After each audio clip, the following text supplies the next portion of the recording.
Hi guys! Oh my God, ang tagal kong hindi nakapag-vlog. Ngayon ay August 16, 2026. At nandito tayo ngayon sa Dubai. Say hi! Hi!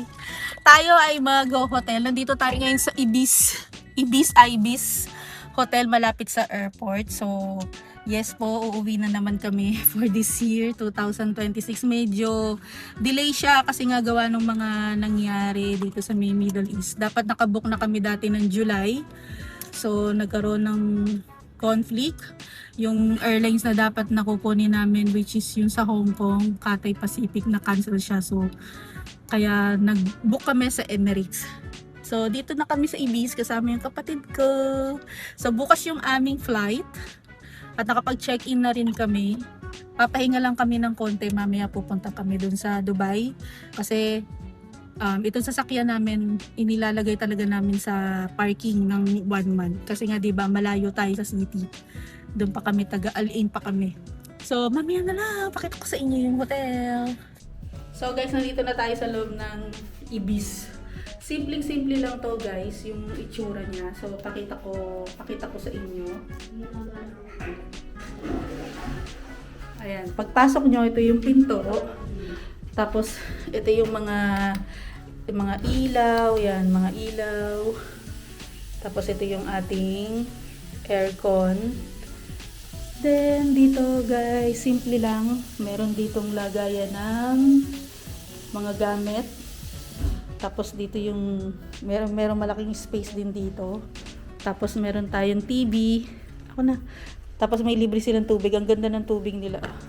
Tapos ito yung mga kape, tsaa. Tapos meron ditong malaking salamin. Tapos ayan. Merong upuan. At ito yung kama, king size. Sabi nila kasi magse-set daw sila ng isa pang kama. Sabi namin wag na. Okay na kami dyan 3. Tapos, ang nakakaloka dito sa bathroom. Ayan siya. Ayan yung ating bathroom. Tapos pag mo dyan, isasara mo siya. Double purpose siya. Isasara mo, maliligo ka. Tapos pag jejebs ka naman, dito ka naman. So, yeah, that's it. Ayan, ang atas dito pala merong maliit na sink. Then, 2 baso. So, simpleng-simple lang yung room. Saktong-sakto lang kung gusto nyo lang talaga na magpahinga bago kayo mag-book.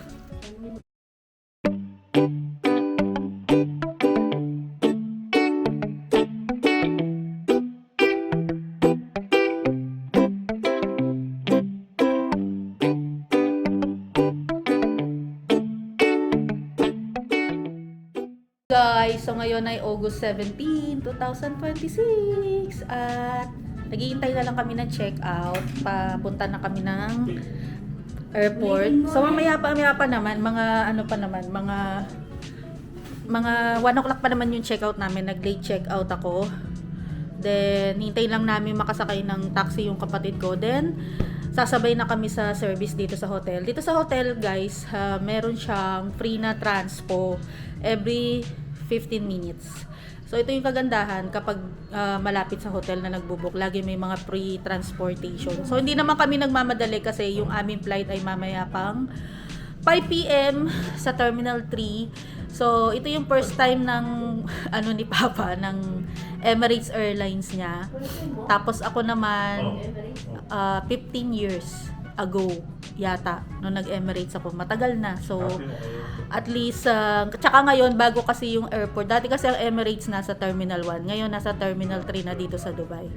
So, first time ko lang din na makakapunta dun sa sa Terminal 3. So, mamaya na lang, guys. So, nandito na kami sa aming shuttle. Na siya 1 o'clock. Papunta na kami sa airport. Check out na rin po. Hi, Papa. Medyo maaga. Maaga pa. Kasi mamaya pa naman yung open niya, mga 2 PM pa. So, mamaya na lang pagsana sa airport. Hi, Pa. Nandito na kami ni Papa. Papunta sa may departure. Excited. So, nandito na kami sa loob. Hi, Papa. Ang ganda talaga ng Emirates. Nai-inosente kami doon sa self-check-in. Nai-stress ako doon sa self-check-in kasi muna tayo doon. Mamaya pa naman tayo, 4 o'clock. O gusto mo maglibot muna? Halika, maglibot-libot muna tayo. So, papunta na kami doon sa gate namin. Pero mamaya pa yung gate namin eh. 8 pa yung dulo pa yun eh. Maglilibot-libot lang kami. Parang hindi ko pa nakikita yung ano dito. Ano ba yun pa? Duty free. So, ayan. Ito ang Terminal 3.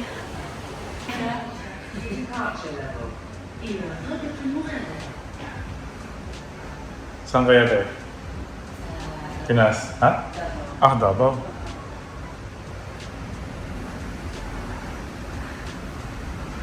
Solo.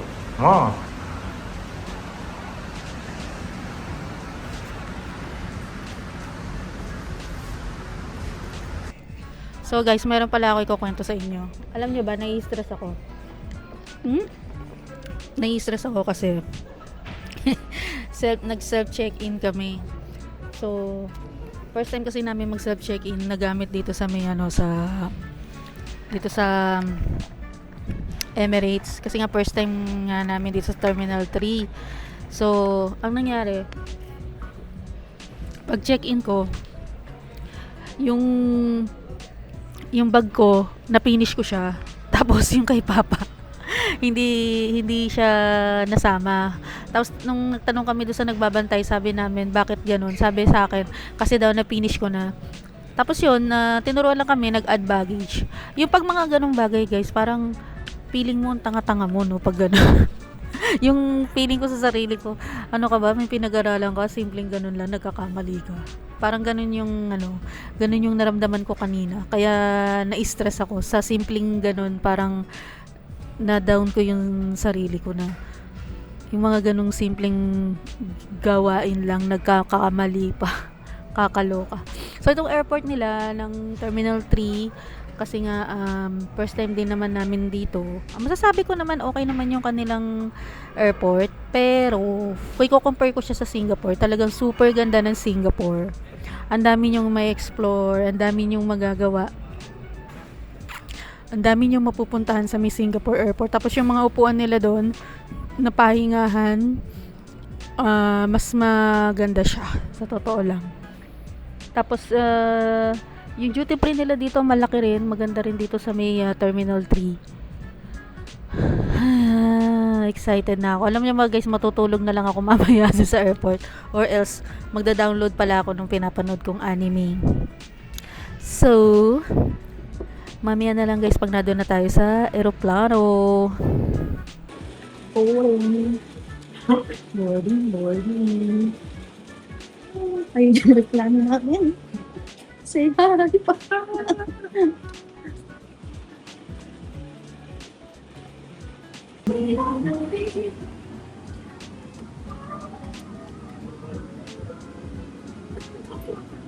Sa idatuan sa nas ng kopsal sa tayra piwakutan, nagulong siya para kahit nakatimakaan.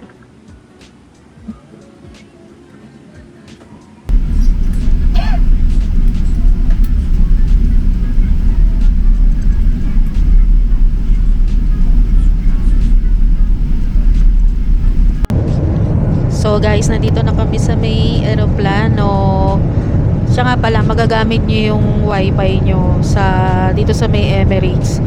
Kaso nga lang, itatry nyo lang siya ng itatry kasi matagal talaga siyang mag-connect. Tapos kung iPhone kayo, wag nyong gagamitin yung Safari. Google Chrome yung ginamit ko. Sa Google Chrome ayun, gumana naman siya. Kaso ano lang siya, messaging lang, bawal yung photo. Sa Facebook medyo matagal siya na nagsesending, pero sa WhatsApp na message ko na yung mga kaibigan ko. Anong masasabi mo pa?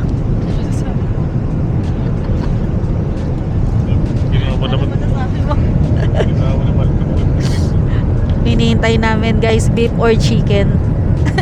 Kasi yun yung ulam ngayon.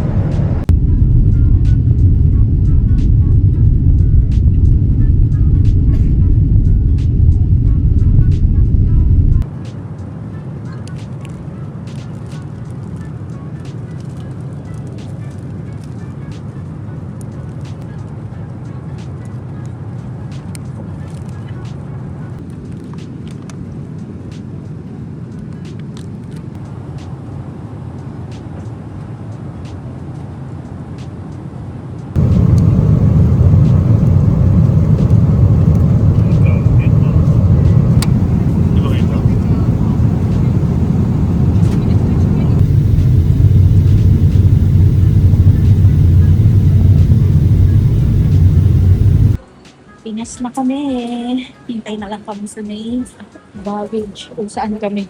Yan o. Terminal 3.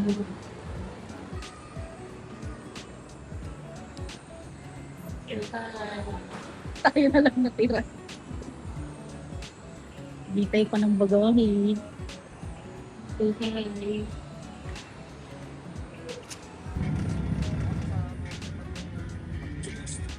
Abagat. So, nandito na tayo sa Pinas. Ayan ang hinanda ni Marita. Pork steak. Tapos kanin.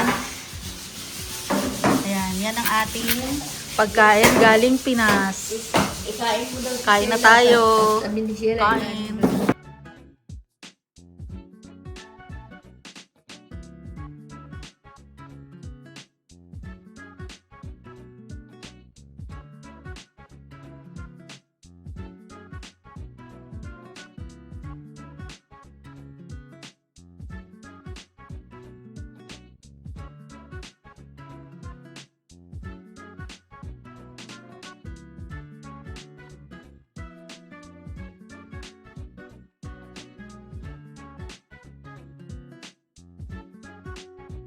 Time check, 5 PM na. So, naulan ngayon dito. Kaya syempre, lalabas tayo kasi namiss natin yung ulan.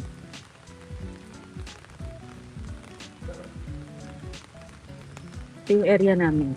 Doon sa pinaka main road, maraming bilihan ng pagkain. Kaso sa SM kami minanay pupunta. Sa may Save Mo. Let's go.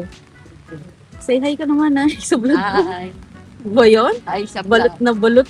Siyempre, nauna. Sarap ng ulan, no? Nakakamiss. So guys, nandito kami ngayon sa Save Mo. Bumibili ng mga content kailangan. Medyo mahal na talaga ngayon ng mga ano ha, ng mga doon.